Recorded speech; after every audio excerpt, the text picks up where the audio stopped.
Kita juga punya ubi ungu. Ubi ungu itu yang tadi situ Pak, ubi ungu. Ya, ubi ungu yang ada di situ ya. Tadi. Ya, nah ubi ungu itu kan non fat, jadi tanpa gluten. Oh. Sehingga kita kan tidak ingin ya udahlah yang susah itu tetap cukup bapak saja. Iya. Kalau kamu mau nanti ya jangan sesusah ayah lah kan. Pasti setiap orang kan begitu ya. Nanti kira-kira kalau ada gitu misalnya dapat 200 hektar mungkin ya Pak Kadep. Iya. Kalau dapat 200 hektar itu untuk kampus apa Pak? Untuk fakultas apa kira-kira? Apa perbedaan UPI sekarang dan dulu dan apa persamaannya UPI sekarang dan dulu bagi Bapak gitu ya? Oke, kita ngobrol di PR.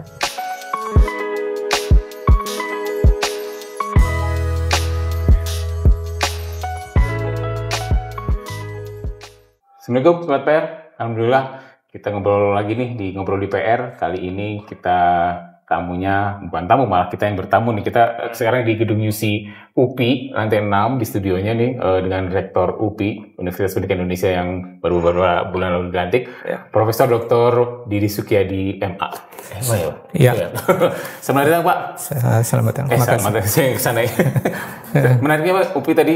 Ini saya tadi kan jalannya dari masjid gitu Pak, terus ke sini. Berubahnya sudah cukup sudah berubah banget ya. Ada satu titik tadi yang bikin saya menarik, ada seperti kayak taman gitu, rumput sintetis, tapi banyak anak-anak mahasiswa yang ngumpul di situ ya Pak ya. Ada beberapa titik tadi interaksinya jadi menarik, mereka ngobrol gitu ya. Biasanya kan bermain gadget, mereka tadi ngobrol lebih guyup jadinya. Nah, saya juga tertarik apakah itu bagian dari program Bapak gitu ya, atau program UPI Gemilang, dan kalau nggak salah juga ada program Green Matrix gitu Pak yang digagas oleh UPI untuk menggenapi ke SDGs gitu Pak. Nah kita sih pengen tahu si program UPI Gemilang ini sama program Green Matrix itu nanti goal akhirnya apa sih Pak? Oke, ya terima kasih Kang Satria. Sudah hadir di UPI, kami sangat bahagia mendapatkan tamu kehormatan dari PR. Terkait tadi memang betul mahasiswa kami di UPI itu disediakan fasilitas bagi mereka untuk berkumpul, tidak hanya berkumpul untuk ngobrol, tapi di situ mereka memperkuat ikatan silaturahmi yang merupakan bagian dari salah satu keterampilan yang harus mereka miliki. Selain itu di sana mereka juga bisa menyiapkan tugas-tugas yang harus mereka kerjakan. Biasanya konsolidasi, merencanakan tugas, kemudian membuat jejaring. Dan sekaligus juga di sana tempat mereka untuk melakukan refreshing. Karena biasanya kalau di kelas kan pasti mereka tegang tuh kuliah dengan dosen. Kemudian mungkin juga mereka kalau di kelas harus memenuhi salah satu kewajiban mereka menambah kompetensi, apakah keterampilan berbahasa atau keterampilan IT yang lainnya, tentu itu menyita waktu mereka. Dengan di situ itu mereka bisa berinteraksi, bisa bercanda, dan mudah-mudahan kesehatan mental mereka juga makin bagus begitu.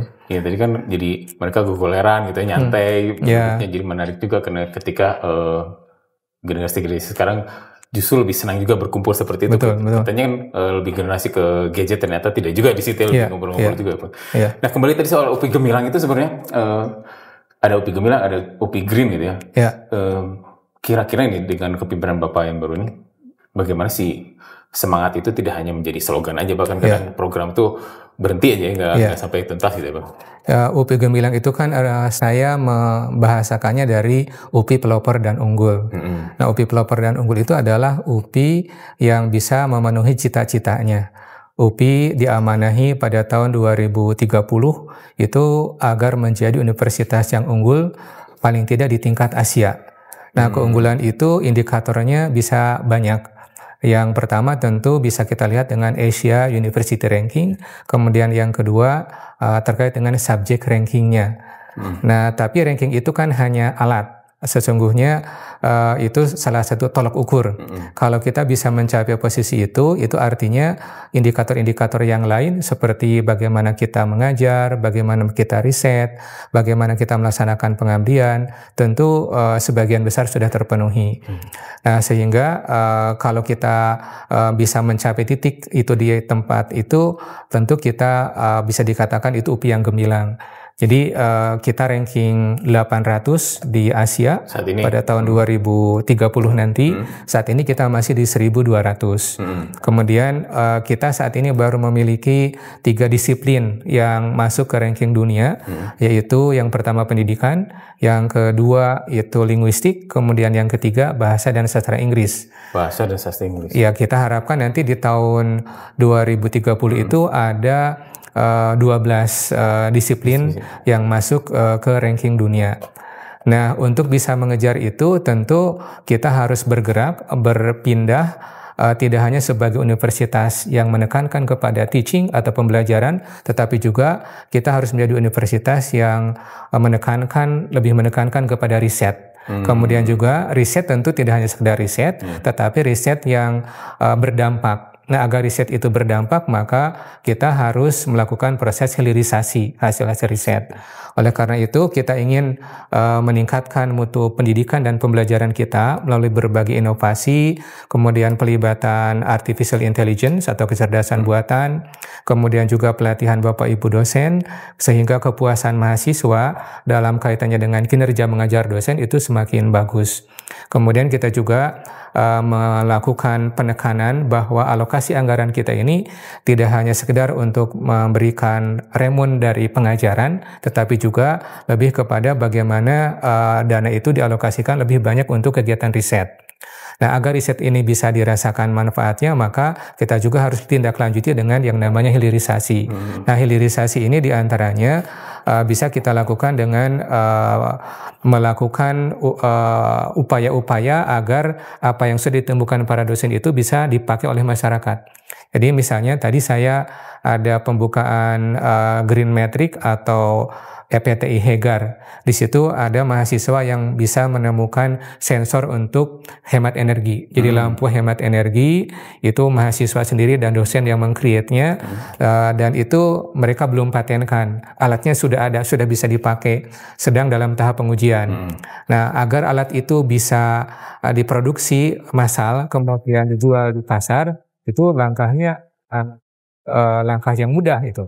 Ada belasan langkah yang harus kita lalui, ada sejumlah uji yang harus kita penuhi, dan itu tidak cukup hanya si peneliti itu yang bergerak, tapi universitas harus bergerak, kemudian juga pihak terkait seperti pemerintah, Departemen Perindustrian, Departemen Perdagangan, kemudian juga Kementerian Dikti-Saintek itu juga harus terlibat.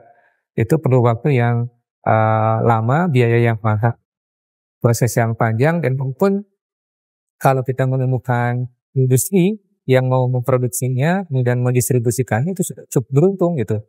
Nah, kalau tidak, sebagus apapun temuan kita biasanya berakhir waktu ya sampai kepada prototipe.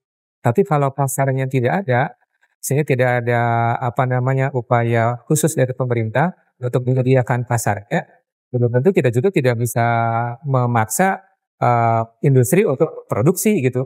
Nah Pak, tadi Bapak spill soal riset gitu ya, kan itu sebenarnya masalah klasik dari zaman dulu. Gimana hasil riset kampus itu bisa berdampak bagi masyarakat? Selalu ada gap di sana ya Pak ya. Betul. Sebenarnya peran pemerintah di sini sampai saat ini gimana Pak kalau Bapak melihat gitu untuk saat ini? Ya, kalau menurut saya saat ini sudah luar biasa. Pemerintah kita, Pak Presiden kita punya visi yang hebat tentang hal ini. Jadi beliau amat yakin bahwa yang bisa mengejar ketertinggalan sebuah bangsa itu adalah penguasaan teknologi. Nah, menurut saya ada dua hal yang harus dilakukan oleh pemerintah. Yang pertama, komandannya sendiri harus presiden langsung tentang hilirisasi ini. Sebab kalau kita tidak presiden, pasti menteri ini mungkin setuju, menteri ini belum tentu gitu ya. Tapi kalau presiden semua harus nurut gitu. Udah dicontohan gitu ya. Betul. Nah, ya, jadi yang pertama itu ada produk inovasinya. Dan saya yakin kita punya, tidak kalah kita bisa buat HP, bisa buat motor, bisa bikin mobil, semua kita bisa. Bahkan yang menurut saya teknologi-teknologi yang canggih pun kita bisa membuatnya. Setelah teknologinya ada, itu tentu harus ada pasarnya. Nah, karena kalau ada teknologi, ada barang, tapi kalau tidak ada yang membutuhkan, tidak ada yang membeli, kan nggak jadi juga. Nah, yang bisa menciptakan kondisi itu ya pemerintah gitu. Jadi misalnya seperti Pak Presiden mengatakan, semua menteri harus pakai mobil Maung. Nah, itu kan berarti menciptakan pasar.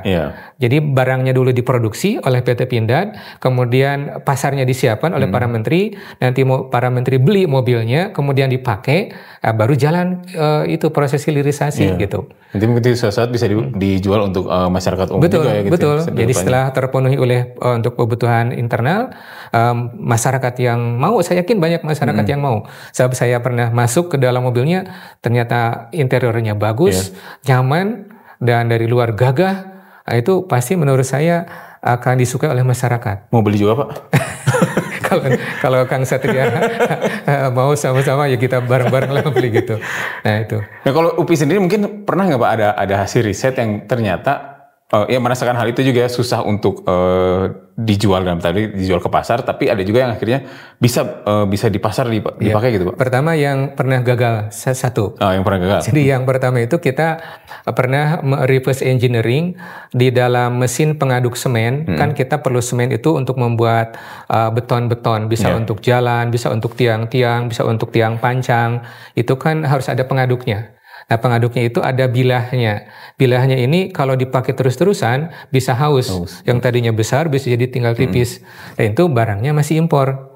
Kita pernah itu lakukan reverse engineering techniques, kemudian kita menghasilkan barang yang kualitasnya betul-betul sama dengan yang sebelumnya, berasal dari besi-besi bekas. Jadi besi-besi bekas yang potong-potongan itu kita lebur lagi, kemudian dicetak lagi menjadi bilah itu. Dan kekuatannya sama. Kemudian sudah diuji coba dan ternyata lulus uji cobanya. Nah, ketika masuk dalam tahap produksi, ternyata PT yang dulu diharapkan menjadi penggunanya itu lebih menyukai impor. Nah, sehingga produksinya hanya 1, 2, 3 dan sekarang tidak lapor lagi. Nggak ketutup ya biaya produksi. Nah, saya tanya sama yang memproduksinya di salah satu perusahaan di Medan namanya PT Karya Deli. Kang, ini produksi yang kemarin itu sebetulnya bermanfaat nggak sih barangnya? Wah, bermanfaat katanya. Bagi kita menguntungkan. Terus masih produksi enggak? Sudah enggak. Kenapa? Enggak ada yang belinya katanya begitu. Nah, itu yang gagal. Tapi gagalnya bukan gagal di penguasaan teknologinya, tapi gagal bagaimana dipasarkannya, bagaimana ini bisa digunakan oleh masyarakat. Karena tidak ada policy dari pemerintah yang memaksa waktu itu agar perusahaan itu menggunakan produk inovasi kita gitu ya. Nah, kemudian kalau yang agak berhasil nih sekarang ini walaupun belum luas, kita punya produk yang namanya cat. Catnya bisa warna-warni, bisa putih, bisa segala macam. Cat itu dilapis. Cat tembok gitu Pak? Cat tembok, cat untuk atap atau terutama untuk atap. Ketika dipasang di atap, walaupun misalnya atapnya itu dari seng, nah si surya itu, matahari itu tidak masuk semua ke dalam ruangan, tapi oleh cat itu direfleksikan ke angkasa sehingga ruangannya tetap suhunya tidak terlalu panas. Jadi dengan adanya suhu yang tidak terlalu panas, maka kebutuhan penggunaan air conditioner atau AC itu akan berkurang. Nah, sehingga kita lebih sedikit menggunakan bahan bakar fosil. Nah, sehingga pemanasan global itu bisa kita kurangi. Nah, saat ini ada dosen yang sangat hebat, luar biasa, yang menguasai teknologi itu. Kemudian mereka dibantu oleh teman-teman kita dari sebuah badan di United Nations, ada University of Florida dari Amerika yang membantu, dan saya mengawalinya dulu, baru saya menjadi wakil rektor bidang riset dan kemitraan. Nah, saat ini kita sudah bisa memproduksi cat itu dan sudah bisa dijual dan sudah bisa memenuhi permintaan masyarakat. Jadi kalau Kang Satria punya rumahnya itu di tengah sawah, kemudian panas sekali, dan bisa coba pakai cat itu, nanti diukur suhunya nih. Sebelum menggunakan cat itu suhunya berapa, setelahnya berapa. Nah, itu ada risetnya. Udah dijual umum itu Pak? Sudah. Nama produknya apa Pak? Bikul. Nah, ini penemunya namanya Bu Beta Paramitra, dosen EPTI yang luar biasa, dan saat ini beliau bekerja sama dengan Kementerian PUPR membuat rumah untuk warga-warga yang kurang mampu, misalnya untuk bedah rumah atau rumah yang sangat sederhana, yang knockdown dari metal gitu, tetapi walaupun dari metal itu nanti tidak panas ya di dalamnya karena pakai cat si Bikul tadi ya. Karena pakai Bikul. Dan ini masuk dalam salah satu produk yang diharapkan ada industri atau ada pihak investor yang bisa memproduksi ini lebih banyak. Sudah menjadi produk unggulannya Direktur Jenderal Risbank di Kemendikti-Saintek yang sudah dipilih oleh Pak, kemarin ada ke sini Pak Fauzan Aziman dari Kementerian Dikti-Saintek yang melihat dan tertarik dengan produk itu gitu. Itu salah satu yang menurut saya berhasil. Ada juga yang sedang kita berjuang sekarang.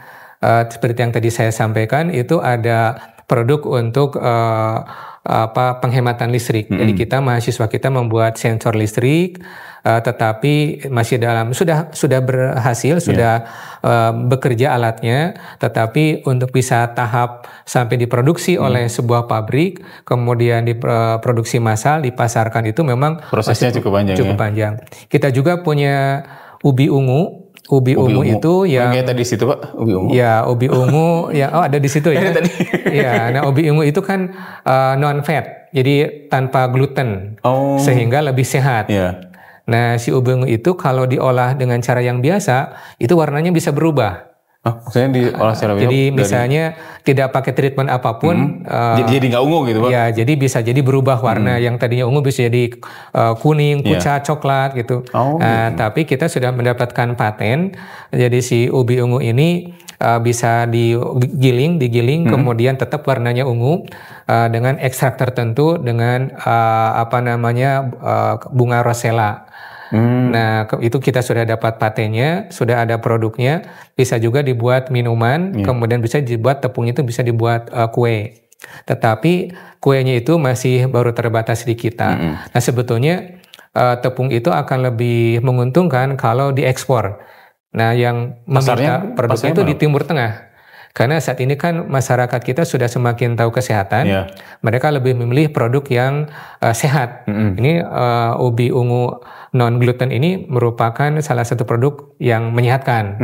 Karena itu peminatnya banyak. Hanya untuk bisa diekspor itu kan harus ada standar SNI-nya, harus ada izin perdagangan, harus ada izin merek, kemudian harus ada uji A, uji B, uji C. Itu saya lihat ini teman-teman di Direktorat Pusat Unggulan dan Inovasi itu mungkin ada belasan langkah itu untuk menuju bisa diekspor itu. Mungkin yang mau mengekspornya mungkin ada, tapi menunggu prosesnya itu lumayan. Nah itu jadi kita harus menyiapkan modal, bisa jadi untuk ada production house-nya, kayak pabriknya yang kecil itu, kemudian ada uji cobanya, kemudian diuji A, nunggu lagi uji B, uji C. Nah itu kalau tanpa diregulasi dari pemerintah, penyederhanaan, kemudian juga dukungan penuh dari pimpinan pertama RI1 gitu, menurut saya kita tidak akan bisa cepat berhasil. Kita harus lihat misalnya kasus yang di Korea, ketika mereka pertamanya mengikuti Jepang. Jepang itu kan dulunya melaksanakan teknologinya itu ATM, amati, tiru, dan modifikasi kan, kemudian berhasil. Selama-lama mereka bisa mengembangkan sendiri. Korea juga kan begitu. Nah, kemudian Tiongkok juga begitu. Nah, Tiongkok itu kan bisa meniru apapun. Lebih itu. Dan itu kan dilegalkan kan oleh pemerintahnya. Didukung malah. Iya, mau didukung. Nah, kalau kita tidak seperti itu, nggak akan bisa. Jadi kalau menurut saya, ya pemerintah harus bisa mengatakan persetan itu dengan yang penting kita bisa menguasai teknologi itu, bagaimana caranya gitu. Tinggal ini kan ada inovasi-inovasi lanjutannya ya Pak ya, biar nggak itu bisa. Kan nanti ketika kita patenkan tidak mirip betul gitu.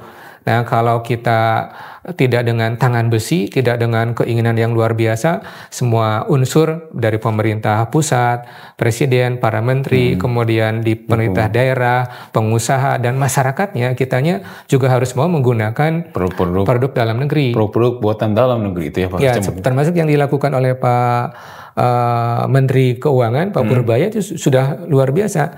Jadi terkait misalnya pakaian bekas. Nggak boleh gitu ya waktu itu. Nggak boleh kan. Nah, karena kalau kita impor terus kapan kita bisa buatnya gitu. Nah, jadi kita harus nggak apa-apa susah sebentar gitu, tapi kan lama-lama juga kita jadi terbiasa kan. Jadi berdaya juga, jadi ke masyarakat juga, jadi mereka terbantu juga ya, ke ekonominya juga muter. Nah, ini menurut saya ini harus kebutuhan keputusan yang luar biasa dengan tangan besi, nanti berkorban juga kalau perlu ada ini khusus, treatment khusus atau ada polisi khusus tentang hilirisasi, karena walaupun kekayaan alam kita banyak, sumber daya manusia kita banyak, tapi kalau kita tidak bisa menguasai teknologi, tetap kita akan ketinggalan gitu. Itu kan itu biasanya karena terlalu nyaman, jadi orang tidak terpacu untuk berinovasi, Pak. Nah itu tadi kita ngobrolin soal riset, nanti di segmen berikutnya kita ngobrol soal kenapa UPI Gemilang dan apa sih goalnya untuk si mahasiswa dapat apa dari UPI Gemilang. Nanti kita ngobrol lagi dengan Pak Rektor. Nah Pak, tadi soal UPI Gemilang itu kan menuju UPI masuk peringkat dunia di 2030 nanti Pak. Nah bagi mahasiswanya sebenarnya ada manfaatnya nggak sih Pak? Atau apa yang ditujukan UPI Gemilang bagi mahasiswa gitu? Apakah, kan belum tentu juga mereka, apakah harus ada ukurannya mereka bisa bekerja, terakomodir di lapangan pekerjaan sekian persen atau gimana Pak? Nah salah satu kriteria dari UPI Gemilang itu kan UPI masuk ranking dunia kan, di Asia maupun di dunia. Dalam salah satu kriteria pemeringkatan katakanlah QS ranking, itu ada di antaranya employability ranking. Jadi bagaimana keterserapan alumni kita di tengah-tengah masyarakat, itu mereka ukur. Keterserapan alumni, Iya, jadi keterserapan alumni itu yang menentukan bukan kita, tetapi yang menentukan itu adalah apa yang dirasakan oleh para alumni. Jadi para alumni itu nanti diberikan survei, kalau mereka merasa mendapatkan manfaat dari pendidikan yang mereka peroleh, tentu responnya akan bagus. Tapi kalau tidak, berarti tidak akan bagus gitu. Nah ini kalau kita bisa memberikan manfaat kepada alumni itu, kalau apa yang dicita-citakan oleh para alumni kita sebelum mereka kuliah itu mereka tercapai. Mereka masuk kuliah itu kan ingin setelah kuliah mereka bisa mandiri, mandiri secara finansial. Kemudian paling tidak secara finansial dulu. Jadi misalnya untuk bisa mandiri secara finansial, mereka itu harus mendapatkan pekerjaan. Nah, apakah keterampilan yang kita berikan, pengetahuan yang kita berikan itu bisa mendukung mereka mendapatkan pekerjaan? Nah, ini tentu kita tidak hanya memberikan bekal dari sisi akademik saja dalam bentuk IPK yang bagus, tapi kita juga harus memberikan bekal yang lain, misalnya soft skill. Soft skill itu bisa macam-macam. Misalnya soft skill itu kemampuan leadership, kemampuan mereka untuk mengelola emosi, bagaimana kemampuan mereka untuk bisa bangkit setelah mereka jatuh misalnya, bagaimana mereka berkomunikasi dalam wawancara misalnya, itu juga keterampilan yang harus mereka kuasai. Nah selain itu juga tentu kita harus bisa membuat mereka itu nanti ketika lulus, apakah mereka bisa melanjutkan studi, kriteria keberhasilannya itu, atau mereka bisa berwirausaha sendiri dengan memperoleh penghasilan yang layak, atau bisa juga mereka bekerja pada orang lain dengan pendapatan misalnya 1,2 di atas UMP. 1,2 di atas UMP. Nah, jadi kalau mereka bisa memenuhi kriteria itu artinya alumni kita itu alumni yang berhasil. Jadi studinya tepat waktu, ketika lulus itu bisa bekerja pada siapapun di tempat manapun dengan penghasilan kalau di dalam negeri 1,2 di atas UMP. Kalau mereka tidak melanjutkan, mereka bisa berwirausaha. Kalau tidak berwirausaha, tentu mereka melanjutkan apakah ke S2 atau ke S3. Nah, itu tentu kita siapkan misalnya selain tadi memberikan pendidikan kemampuan akademik, kemampuan kepemimpinan melalui kegiatan kemahasiswaan, unit kegiatan mahasiswa. Kita juga memberikan kesempatan kepada mereka apabila mereka ingin bekerja di luar negeri, kita mempunyai yang namanya Migrant Center. Proyeknya namanya UPI Garuda tahun 2045 lah. Jadi sudah ada sih Migrant Center. Sudah ada. Kita sudah bekerja sama, kita sudah bersilaturahim dengan Kementerian Tenaga Kerja, kita bersilaturahmi dengan Basnas, kita bersilaturahmi dengan Kementerian P2MI, bahkan Pak Menteri P2MI waktu itu datang ke sini memberikan informasi kepada mahasiswa baru. Dan ternyata mahasiswa baru itu ditanya siapa yang mau bekerja di luar negeri, mereka banyak yang tertarik. Nah, jadi dengan Migran Center ini UPI menjembatani para alumninya paling tidak untuk bisa bekerja di luar negeri. Saat ini kita bekerja sama dengan sebuah perusahaan bengkel di Jepang dan ada beberapa alumni yang sedang magang di sana. Kemudian juga ada pelatihan-pelatihan dari Kementerian Tenaga Kerja, ada di Kementerian P2MI untuk bisa para mahasiswa, bisa juga para siswa SMA atau SMK yang mau bekerja di luar negeri dilatih di sini. Kita juga bisa memberikan paket pelatihan misalnya terkait dengan budaya yang banyak dibutuhkan tenaga kerja itu diantaranya dari Korea, kemudian dari Jepang. Korea Jepang tuh berarti masih ada kesempatan itu ya kalau di UPI nanti bisa dibantu ke sana ya Pak? Ya, yang kita punya prodi keperawatan, biasanya di Jepang Korea itu perlu yang namanya caregiver. Caregiver itu untuk merawat para senior. Orang-orang tua ya, orang-orang, karena di sana mudah-mudahnya di sana penduduknya penduduk tua. Nah itu perlu perawat dan mereka membutuhkan tenaga kerja dari Indonesia. Nah, kemudian kita siapkan mereka dari sisi keterampilan bahasanya.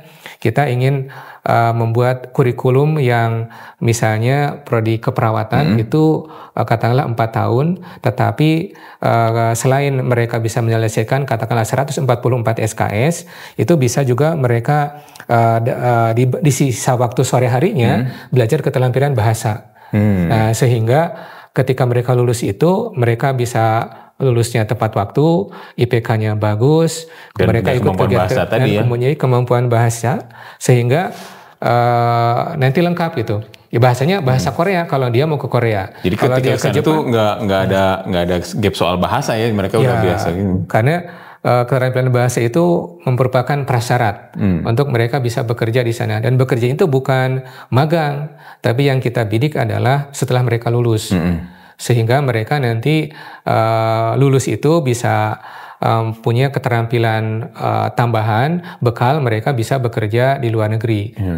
Dan memang saya mendapat informasi bahwa job offer di luar negeri itu 1.300.000. 1.300.000 untuk Indonesia. Ya. Nah sementara kita 300.000 pun kita belum bisa memenuhi. Jumlahnya 1,3 juta lowongan di lowongan kerja di luar negeri yang bisa kita manfaatkan. Nah masalahnya itu tadi di SDM. Nah SDM kita itu kalau dari sisi kemampuan misalnya keperawatan, kemampuan hebat lah itu bisa ya. Bagus-bagus, hanya memang bahasanya. Oleh karena itu saya punya strategi kita pertama mendatangkan para user apakah dari Jepang, dari Korea. Kita bekerja sama dengan universitas yang ada di kedua negara itu. Mereka datang ke sini. Insya Allah nanti saya juga akan terus berinteraksi dengan para user yang ada di kedua negara itu, terutama di samping Jerman juga membutuhkan, kemudian Arab Saudi juga membutuhkan, dan kita saat ini sudah banyak tawaran ya di Migran Center kita gitu. Tuh kalau masuk ke UPI itu udah langsung banyak tawaran tuh, nanti lulusnya kerja di Jepang, Korea, Jerman ya Pak ya? Ya. Nah tadi menarik Pak, Migran Center Garuda, Migran Garuda ya Pak ya, 2045 itu maksudnya apa Pak? Ya artinya kita ingin kenapa nama Garuda? Garuda itu kan Garuda bisa melesat kan. Jadi kita menyiapkan generasi muda yang memiliki kemampuan kekuatan layaknya Garuda yang bisa terbang kemana saja, baik di dalam maupun di luar negeri, untuk mendapatkan kehidupan yang lebih baik. Kalau saya menanamkan kepada para mahasiswa itu, kita bisa bekerja dimanapun di dunia. Kan kata agama kita, bertebaranlah kamu di muka bumi, semuanya kan milik Allah kan. Jadi kita sepanjang kita beriman, bisa bekerja di Jepang, bisa bekerja di Korea, bisa bekerja di Jerman, untuk mendapatkan ridha Allah, mendapatkan rezeki. Kita memberikan bekalnya melalui lembaga itu. Gitu. Tongkurung batokan gitu ya Pak? Ya walaupun kita kalau di Sunda kan ayah peribahasa dulu bengkung ngariung bongkok ngaronyok ya. Tapi ya sekarang itu harus kita ubah sedikit demi sedikit, bahwa kita juga bisa bertebaran kemanapun kita mau. Saya kira pakai Garuda itu karena presidennya dari Gerindra gitu ya, enggak ya Pak ya? Ini kebetulan aja Pak. Menarik sih itu nanti. Nah kalau itu, untuk mahasiswa sendiri sebenarnya ada ini nggak Pak, kampus menyediakan kayak sertifikasi nggak? Jadi ketika lulus mereka tidak hanya punya ijazah akademik, tapi juga ada sertifikasi tertentu gitu? Iya, betul. Tadi saya sebutkan mahasiswa UPI ini baru boleh lulus pertama kalau dia sudah memenuhi 100 poin. 100 poin itu bisa dia tempuh apakah melalui dia mendapatkan prestasi, misalnya medali, salah satu medali lah, tingkat provinsi atau tingkat nasional. Nanti setiap medali itu dapat poinnya. Kalau dia menjadi pengurus BEM, nanti dia dapat poin. Oh, ada poinnya gitu ya? Betul.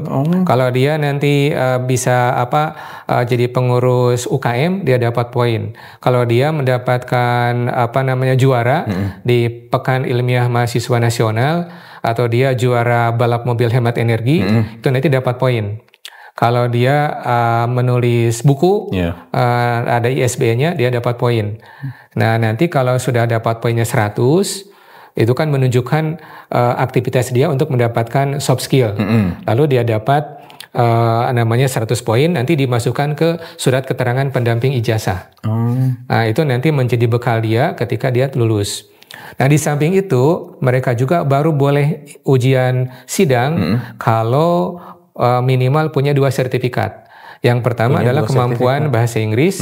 Kemampuan bahasa Inggris ini paling minim gitu ya? Ya minimal ya. 1 kemampuan bahasa Inggris dengan skor tertentu. Jadi kalau S1 kemudian dari jurusan yang non bahasa Inggris, skornya harus sekian. Kalau S1 pendidikan bahasa Inggris, skornya lebih tinggi lagi. Kalau S2 lebih tinggi lagi. Kalau S3 ya lebih tinggi lagi. Nah, itu minimal. Jadi semua mahasiswa kita berikan gratis tes di Balai Bahasa UPI untuk mendapatkan sertifikat kompetensi bahasa Inggris. UPI yang bayarin. Enak sekali. Sekarang zaman sekarang itu asa banyak kemudahan. Jadi si mahasiswa ini itu kan jumlahnya setiap angkatan S1 itu 8.000. 8.000 itu kita silahkan tes di Balai Bahasa. Tes pertama gratis. Tapi kalau dia tidak lulus, ya berikutnya bayar sendiri. Nah, kemudian kalau tes bahasa Inggrisnya sudah selesai, ada lagi satu kewajiban. Harus punya sertifikat kompetensi yang lain selain bahasa Inggris. Apa aja misalnya? Misalnya keterampilan yang diberikan oleh Microsoft Word. Tapi itu disediakan oleh kampus itu, Pak? Betul. Jadi kita siapkan ada yang gratis, ada yang berbayar. Kita bisa juga keterampilan yang disertifikasi itu oleh BNSP. Jadi boleh dari BNSP, boleh dari penyedia internasional. Untuk tahun ini kita sediakan 1,5 miliar untuk sertifikasi kompetensi. Bisa untuk sekitar 3.000 lebih mahasiswa. Kemudian tahun depan kita sediakan 3 miliar untuk sertifikasi kompetensi. Saya yakin paling tidak dengan 3 bekal itu, pertama bekal soft skill, kemudian yang kedua bekal sertifikat kompetensi, itu saya sudah pernah bertanya ini kepada beberapa alumni, apakah sertifikat itu berguna atau tidak. Paling tidak dari 2-3 orang yang saya tanya itu menyatakan berguna gitu. Karena mereka bisa percaya diri, kemudian punya kompetensi dan bisa menunjukkan kompetensinya nih kepada user gitu. Dan itu insya Allah kita akan terus lakukan sampai semua mahasiswa mendapatkannya gitu. Nah, fasilitasnya udah banyak sekarang untuk mahasiswa, tapi PR-nya juga banyak ya, harus ada tadi 100 poin ya. Kalau orang mahasiswa yang rada kuulun mungkin rada agak terhambat ya, Pak. Nah, jadi ini juga saya ingin bertanya juga ya, kan sekarang alumni UPI juga udah banyak ya. Ada orang-orang yang sudah terpandang juga jadi orang-orang sukses ya, Pak. Secara peringkat, dulu mungkin nggak tahu nih ya, ada pandangan UPI itu mungkin level 2, tapi sekarang kalau saya lihat sih sudah banyak mereka yang berhasil di pusat menjadi UPI itu mungkin udah setara dengan kampus-kampus yang lainnya, Pak ya? Iya, saya tidak bisa mengatakan itu karena ini kan kampus saya ya. Pasti saya mengatakan UPI yang paling bagus gitu ya. Tapi kalau yang mengatakannya itu orang lain, saya juga mungkin lebih percaya lah kepada yang mengatakannya gitu. Kalau yang mengatakannya dosen UPI mungkin kita kurang percaya ya. Tapi kalau yang mengatakannya user bisa jadi ya. Memang kalau dari sisi reputasi belum begitu banyak alumni UPI yang manggung di tingkat nasional. Kalau menteri ya paling kita mengenal Pak Enggar ya sebagai Menteri Perdagangan, kemudian Pak Teten, Menteri Koperasi, kemudian ada yang di Seknek itu Pak Dadan Wildan, Propdad, dan kemudian politisi Saan Mustafa itu politisi kita. Kemudian kalau yang di bisnis itu ada yang punya restoran Asep Strawberry, Pak Asro itu alumni kita. Tapi ada juga alumni kita yang memang ada di Pindad. Kita punya salah satu alumni kita Pak Zaki yang menjadi salah satu direktur persenjataan di Pindad. Kemudian ada juga alumni kita yang di United Tractors yang ada di Jakarta. Kebanyakan memang alumninya itu bekerja di sana. Karena dulu beberapa angkatan mereka punya divisi pelatihan. Divisi pelatihan itu biasanya banyak dari UPI. Karena apa? Karena UPI ini ada jurusan kurikulum. Jadi mahasiswa apapun yang pendidikan itu kan ada kurikulumnya. Nah, sementara di perusahaan-perusahaan besar, divisi pelatihan itu pasti mereka membutuhkan orang yang paham tentang kurikulum kan. Nah, jadi dibutuhkan di situ mereka itu. Nah, di sisi lain kemarin saya juga berkomunikasi dengan sejumlah bank yang bekerja sama dengan UPI. Ternyata di Bank Mandiri itu ada ratusan alumni UPI yang bekerja di sana. Jadi ada juga yang alumni dari PKN tapi bekerja di bank. Ada yang bahasa Indonesia bekerjanya di bank. Bahasa Inggris juga bekerjanya kan di bank. Nah, kalau yang kemarin itu ada alumni kita yang menjadi best employee di Bank Mandiri itu dari prodi akuntansi. Di Bank Mandiri. Ya, jadi best employee, pekerja terbaik, karyawan terbaik Bank Mandiri di beberapa tahun. Itu dari UPI gitu. Nah, bahkan pimpinannya sendiri, Bank Mandiri itu kan ada pimpinan wilayahnya. Ada wilayah Jawa Barat, Jawa Tengah, Jawa Timur. Nah, si pimpinan wilayah Jawa Barat itu, kalau di militer ya pangdamnya, kalau di pemerintahan gubernurnya itu mengatakan, alumni UPI itu saat ini boleh masuk ke Bank Mandiri, kemudian tes di Bank Mandiri dalam jalur apapun. Karena ternyata di bank pun ada jalur-jalurnya seperti di tentara. Oh, ada ini, ada kategori, ada level-level gitu Pak. Jadi kalau di tentara kan ada jalur, ada masuk Bintara, tentara ada itu kan. Ada yang akmil gitu ya. Ada yang akmil, ada yang masuk itu dari pendidikan, misalnya sarjana, masuk militer kan bisa tuh. Nah, itu kalau akmil kan bisa jadi langsung jadi jenderal kan. Akmil, kemudian nanti kan pangkatnya itu naik kan lama-lama kan jenderal. Nah, itu UPI ini sudah disamakan dengan universitas yang lain di Bank Mandiri itu, sehingga alumni UPI yang baru lulus pun bisa tes di sana, bisa ambil jalur apapun yang dia mau. Gitu. Jadi udah masuk tier 1 lah kalau bisa jadi gitu, tidak dibedakan. Ya UPI ini karena kelas 2 harus masuknya ke Bintara gitu. Tidak bisa masuk jadi jenderal. Nah, ini enggak. Jadi boleh masuk ke jalur pimpinan, nanti kalau bagus bisa masuk jadi pimpinan. Gitu. Nah, itu ternyata di bank yang lain pun, di Bank BNI kita punya ratusan, di Bank BRI juga kita punya ratusan, di Bank BSI juga sama. Jadi ternyata walaupun dididik menjadi guru, di sekolah menengah, sekolah menengah atas, menengah pertama, di SD, ternyata banyak berkarir di non keguruan. Ternyata seperti itu. Dan ternyata banyak mampu, yang berhasil gitu mampu, kan. Betul. Nah, ketika saya tanya, apa sih kelebihan alumni UPI ke pimpinan bank itu? Nah, mereka mengatakan, Pak, alumni UPI itu tidak pernah macam-macam katanya. Ditempatkan di mana saja, mau. Ditempatkan di kota, mau. Di desa, mau. Dipindahkan ke mana, keluar Jawa, mau katanya. Kemudian tidak pernah pilih-pilih pekerjaan. Ya, jadi mau mengerjakan ini, oke. Mau mengerjakan ini, oke. Tidak pernah mengatakan, masa saya kan alumni UPI kok dipekerjakannya jadi teller di depan gitu kan. Enggak, katanya itu. Jadi UPI ini alumninya bagus. Struggle. Bisa berjuang, kemudian ketika diberi target, itu katanya kalau diberi targetnya itu 10, dia mencapai 11, 12 gitu. Nah, sehingga mereka banyak yang menjadi pimpinan cabang, pimpinan ya orang-orang penting lah di bank itu. Nah, kemudian juga bukan hanya di bank, di sektor pariwisata pun begitu. Ada beberapa GM yang pernah datang ke UPI. Ini kenapa Bapak memilih alumni UPI? Gitu. Yeah. Nah, alumni UPI ini leadershipnya bagus. Katanya karena begini. Mungkin dimanapun mereka berada, mereka menganggap dia itu sebagai seorang guru. Kalau seorang guru kan tidak boleh macam-macam kan, menjaga sikapnya, menjaga perilakunya gitu. Karena setiap mahasiswa UPI, walaupun dia mahasiswa kedokteran, mereka dapat mata kuliah pedagogik 2 SKS. Yang pariwisata juga dapat 2 SKS pedagogik. Jadi anaknya itu untuk iya, jadi mereka harus punya nilai-nilai keguruan karena mereka kuliahnya di UPI yang judulnya itu Universitas Pendidikan.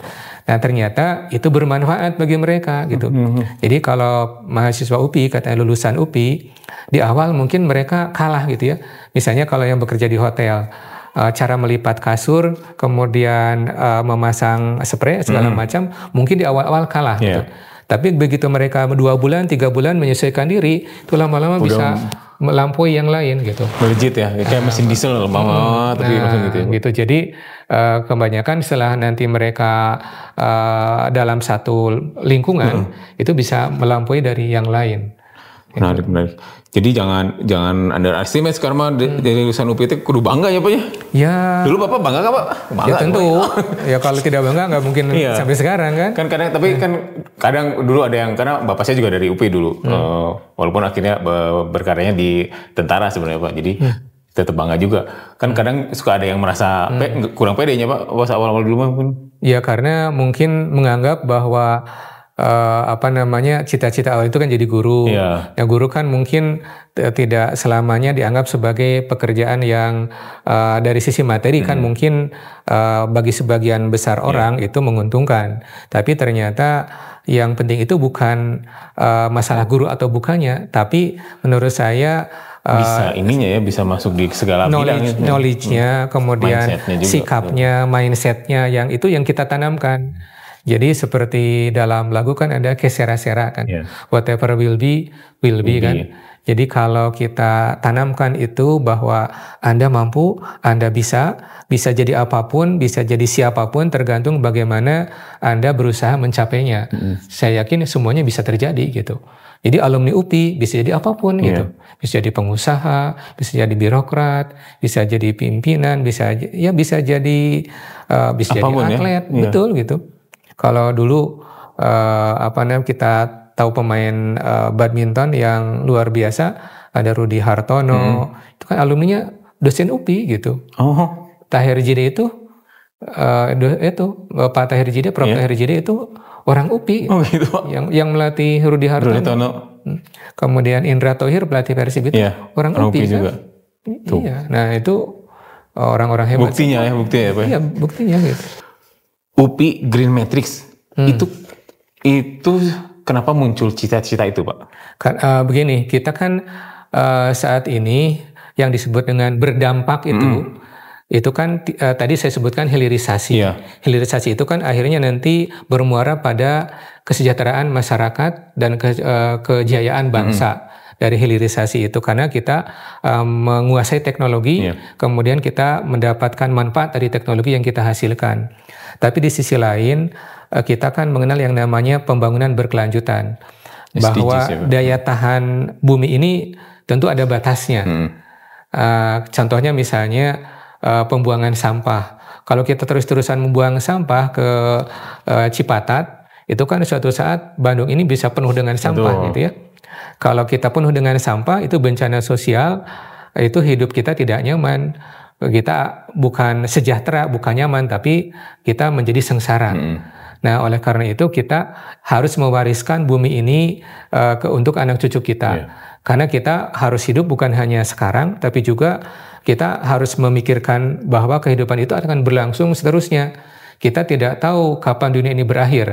Tapi kalau kita berusaha agar dunia ini lebih panjang umurnya, itu kewajiban kita. Kita ingin mewariskan anak cucu kita ini bumi yang lebih nyaman ditinggali, yang lebih membuat mereka hidup lebih bahagia. Kita kan tidak ingin udahlah yang susah itu tetap cukup bapak saja. Kalau kamu mau nanti ya jangan sesusah ayah lah, kan pasti setiap orang kan begitu. Iya. Nah itu artinya kan kita harus memperhatikan 17 Sustainable Development Goals. Nah UPI ini kan Universitas Pendidikan.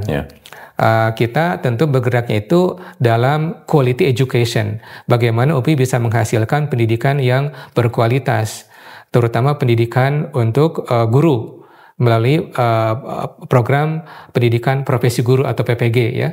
Itu kan salah satu sisinya. Tapi di sisi lain, UPI juga turut bertanggung jawab. Kita kan menerapkan yang namanya gender equality.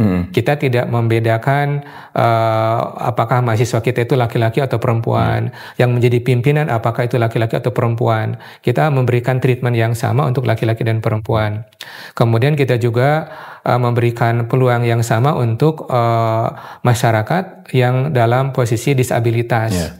Jadi siapapun boleh masuk UPI, yang tunanetra boleh masuk UPI, yang tunarungu boleh masuk UPI. Bahkan kita punya mahasiswa yang tunarungu titipan dari Puspresnas di program studi Tata Boga. Jadi beliau tunarungu tapi bisa masak. Jadi awalnya kita agak kesulitan, tapi saat ini dia sudah bisa menghasilkan produk-produk atau kue-kue yang bagus. Itu menunjukkan bahwa kita ramah terhadap disabilitas. Nah kemudian selain itu kita juga kan punya fakultas kedokteran, kemudian fakultas olahraga. Jadi kita juga ingin memberikan kehidupan yang lebih sehat.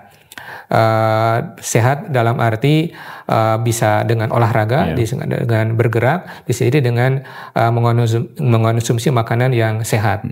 Jadi kita punya ilmunya, ada jurusan gizi, kemudian ada kedokteran, kemudian ada fakultas olahraga. Karena kita ingin meningkatkan kesejahteraan atau well-being-nya masyarakat Indonesia di masa yang akan datang. Itu salah satu bagian dari SDGs. Dan yang itu masuk kriteria yang namanya Green Metric gitu. Nah, Green Metric itu kan bagaimana kampus ini bisa menjadi kampus yang hijau, bagaimana kampus yang sehat. Nah, misalnya kita terkait dengan pengelolaan sampah. Jadi kita sudah punya regulasi bahwa sampah dari kantin-kantin itu tidak boleh yang organiknya itu keluar dari situ, tapi harus diolah di situ. Nah, kalau tidak bisa diolah di situ, maka kita sediakan tempat pengelolaan sampah. Oh, ada Pak di sini? Ada di belakang, ada di dekat gedung sebelah gimnasium. Kalau sampah yang seperti bisa didaur ulang, seperti plastik, kemudian kertas, itu kita upayakan untuk daur ulang. Nah, sampah-sampah yang scrap seperti besi segala macam, itu kita upayakan itu nanti bisa didaur ulang juga di tempat pendaur ulang.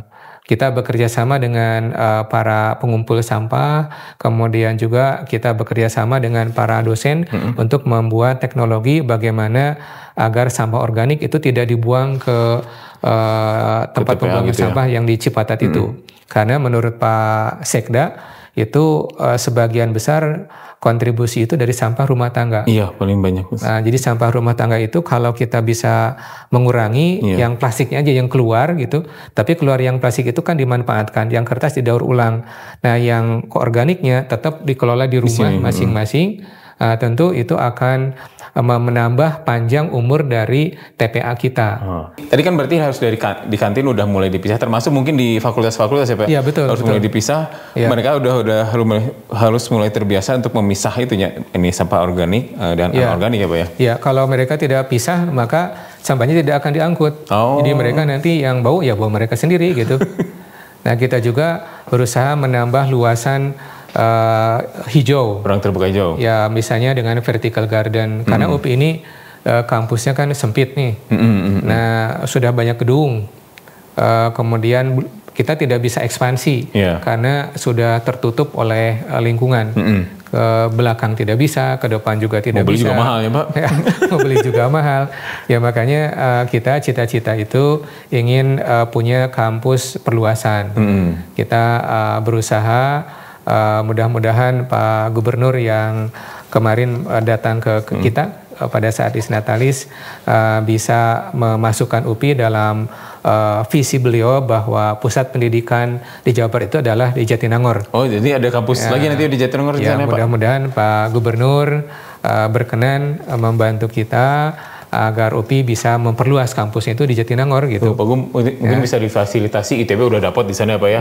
Unpad udah ada, masa UPI nggak dapat ya Pak? Betul, karena gini, UPI ini kan mendidik warga Jawa Barat, mencerdaskan masyarakat Jawa Barat. Kalau UPI menghasilkan satu guru, katakanlah guru bahasa, itu kan akan mengajarkan kan lebih banyak, berapa ratus murid gitu ya? Betul, gitu. Jadi kan salah satu yang nanti akan dibawa oleh kita ketika kita meninggal itu kan ilmu yang bermanfaat. Gitu.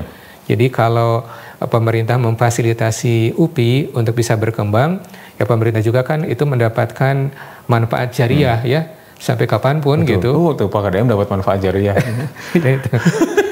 Nah Pak, kalau di sana nanti kira-kira kalau ada gitu misalnya dapat 200 hektar mungkin ya Pak KDM. Kalau dapat 200 hektar itu untuk kampus apa Pak? Untuk fakultas apa kira-kira? Ya tentu yang pertama kan kita mendidik guru olahraga ya. Guru olahraga ini kan salah satu fakultas yang mendidik diantaranya para atlet dan para pelatih olahraga. Dan kita tahu Jawa Barat ini kan hat-trick kan di PON. Betul. Nah itu kan salah satunya penyumbangnya adalah dari atlet FVOK gitu. Pelatihnya FVOK. Pelatih futsal itu Pak Profesor Dik Jafar Sidik itu dari kita. Pelatih badminton itu Pak Dery dari kita, dari UPI. Juga pelatih-pelatih yang lain. Sport science lagi di sana. Kemudian kita ada sport science yang melakukan riset terkait dengan olahraga. Misalnya badminton ini bagaimana agar bola ini bisa kencang, kemudian tidak bisa ditahan lawan. Itu kita punya risetnya. Bagaimana kita bisa lari mengelilingi lapangan atletik, tetapi bagi orang yang tunanetra misalnya, kita ada teknologinya. Nah ini perlu diperluas supaya bisa lebih banyak mahasiswa yang bisa kita rekrut, kemudian bisa lebih banyak atlet yang bisa kita hasilkan. Tentu harus ada sarana yang lebih representatif. Kalau di sini udah kurang memadai mungkin ya. Di sini kan kita punya gimnasium juga masih belum terlalu memadai. Kemudian yang kita belum punya katakanlah lapangan tenis yang memadai, kita belum punya lapangan atletik yang memadai, dan mahasiswanya kita cukup banyak. Jadi kalau kita bisa pindah ke sana tentu bisa menjadi pusat sarana olahraga Jawa Barat. Bisa dijadikan tempat sebagai pusat pelatihan juga ya, pusat pelatihannya. Pelatdanya bisa di situ, pelatnas bisa di situ gitu. Jadi fungsional ya, nggak hanya untuk si kampus aja nanti. Betul, jadi manfaatnya bisa juga untuk pemerintah Provinsi Jawa Barat, pemerintah nasional, kemudian kalau ada event-event misalnya SEA Games, kita tidak pusing-pusing lagi mencari tempat, bisa di tempat itu gitu. Nah kemudian kita juga kan ada fakultas hukum, kemudian ada fakultas nanti rencana psikologi. Oh baru? Ya kalau nanti tempatnya ada di sana, tentu ini pindah ke sana. Dan yang paling penting lagi tentu kita itu kan perlu juga mengembangkan dari sisi hilirisasi tadi. Jadi kalau kita punya produk, kemudian di hilirisasi itu kan misalnya perlu workshop, kemudian perlu katakanlah factory-nya. Ada namanya teaching factory, ada science technopark misalnya. Itu tidak mungkin kita bisa lakukan di sini karena nggak ada tempatnya gitu. Tapi kalau di sana di Jatinangor itu kan satu kompleks pendidikan, ada Unpad, ada ITB, ada IKOPIN, ada PDN. Jadi semua di sana ya? Semua, ada UPI di sana. Tinggal UPI itu Bu, mudah-mudahan difasilitasi, diakomodasi oleh Pak KDM ya Pak? Ya, Pak KDM ini menurut saya luar biasa perhatiannya terhadap dunia pendidikan. Beliau menghadiri setiap ada kegiatan di perguruan tinggi, dan beliau juga salah satu kebijakan yang diapresiasi oleh para guru adalah kebijakan Pak Gubernur mendekatkan para guru dengan keluarganya. Kemarin baru ada itunya ya, si guru-guru dekat rumahnya, sekolahnya betul. Gitu ya. Ini salah satunya adalah kawan saya yang dia istrinya ngajar guru di Majalengka, di Sukahaji. kemudian suaminya di Purwakarta. Oh, jauh. Jauh kan. Nah, kemarin itu dia dipromosikan oleh Pak Gubernur, dia pindah ke Sukahaji. Jadi dengan istrinya itu dekat gitu. Iya. Itu dia mengatakan, waduh saya lebih semangat lagi mengajar nih katanya gitu, karena saya dekat dengan keluarga katanya gitu. Itu luar biasa. Iya. Jadi efek psikologisnya kuat ya. Betul. Ya. Kalau dia tenang di rumah, kemudian dia utuh keluarganya, tentu dia akan bisa lebih produktif gitu. Siap, terima kasih banyak nih Pak, obrolannya kita dapat ilmu yang baru, dapat informasi yang banyak juga, yang juga mungkin bagi orang-orang tua nih yang ingin menyekolahkan anaknya di UPI, ternyata fasilitasnya udah sekian banyak, prestasinya juga banyak, mereka juga lulusannya juga diakui di luaran gitu ya Pak ya. Nah, saya pengen tahu 2 pertanyaan aja Pak. Satu pertanyaan, apa perbedaan UPI sekarang dan dulu, dan apa persamaannya UPI sekarang dan dulu bagi Bapak gitu ya? Kalau persamaannya tentu kita tetap jati diri UPI kan Universitas Pendidikan. Jadi walaupun kita ada Perdinan Kependidikan, tetapi kita tetap punya komitmen untuk menjadi yang terdepan dalam pendidikan guru. Kita ingin menyiapkan guru-guru yang terbaik untuk bangsa ini. Sebab para pendahulu kita, Pak Menteri kita, Pak Muhammad Yamin mengatakan kalau untuk hewan saja ada universitas, ada fakultasnya. Untuk ilmu-ilmu yang material saja itu ada fakultasnya. Masa untuk mendidik manusia itu kok tidak ada universitasnya gitu. Jadi UPI dalam pandangan saya merasa terhormat, kita diberi peran untuk mendidik para calon pendidik, untuk mendidik para guru yang nanti akan menentukan bangsa ini akan diarahkan kemana di masa yang akan datang. Itu persamaannya. Jadi walaupun waktu terus berjalan, kepemimpinan terus berganti, tapi tetap UPI adalah UPI. Universitas Pendidikan. UPI bukan IKIP ya? UPI itu ya dengan IKIP itu samanya ada gitu ya, tapi ya bedanya ada juga. Suka ada istilahnya dulu universitas padahal IKIP, tapi sekarang udah lebih luas lagi ternyata. Betul. Nah tapi ya bedanya itu ya artinya UPI ini tidak hanya menyiapkan guru, tapi juga menyiapkan ahli-ahli dalam bidang yang lain. Misalnya akan lahir nanti dokter dari UPI.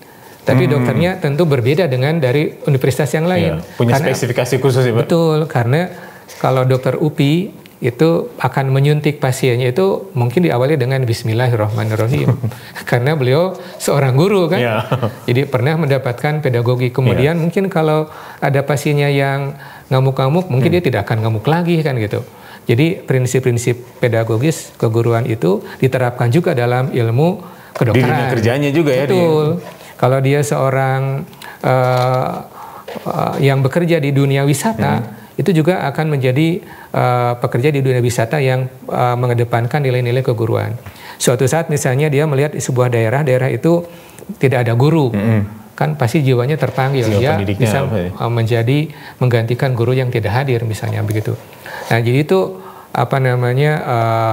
walaupun berbeda tetapi tetap itu kita masih mengemban misi yang marwahnya sama. Masih ada ya si pendidiknya itu Pak. Betul, dan kita tidak membeda-bedakan nih bahwa ini kependidikan, ini non kependidikan, ini yang nomor 1, ini nomor 2. Para pendahulu kita, rektor sebelumnya Pak Prof. Solehudin selalu mengatakan tidak boleh ada yang nomor 2. Yang pendidikan harus nomor 1, yang non kependidikan juga harus nomor 1. Fasilitasnya harus bagus semuanya.